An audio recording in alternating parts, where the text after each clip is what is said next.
मंगलमय भगवान की जय। बांके बिहारी लाल की जय। राधा रमणो विजयते। गोवर्धन पर्व के बाद भाई दूज का त्योहार आता है, जिसमें अनेक कथाएं प्रचलित हैं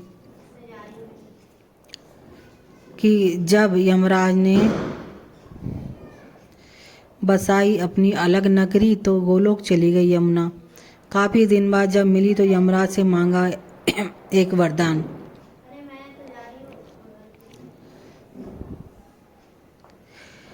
भाई दूज के दिन बहनें अपने भाइयों को घर बुलाती हैं, भोजन कराती हैं, भाई को तिलक लगाकर उनकी लंबी उम्र की कामना करती हैं।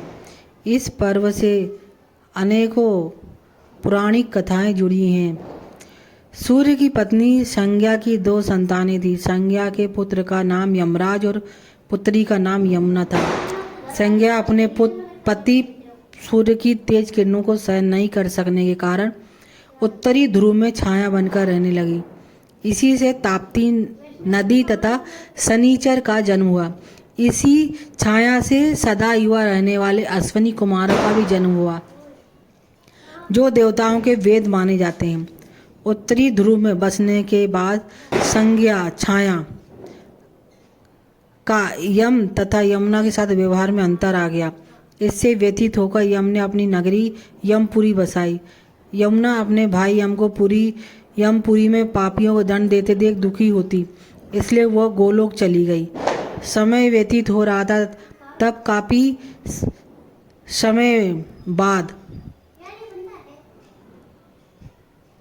अचानक एक दिन यम को अपनी बहन यमुना की याद आई। यम ने अपने दूतों को यमुना का पता लगाने के लिए भेजा, लेकिन वो कहीं नहीं मिली।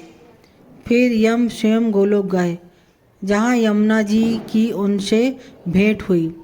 इतने दिनों बाद यमुना अपने भाई से मिलकर अत्यंत प्रसन्न हुई। यमुना ने भाई का स्वागत किया और स्वादिष्ट भोजन करवाया।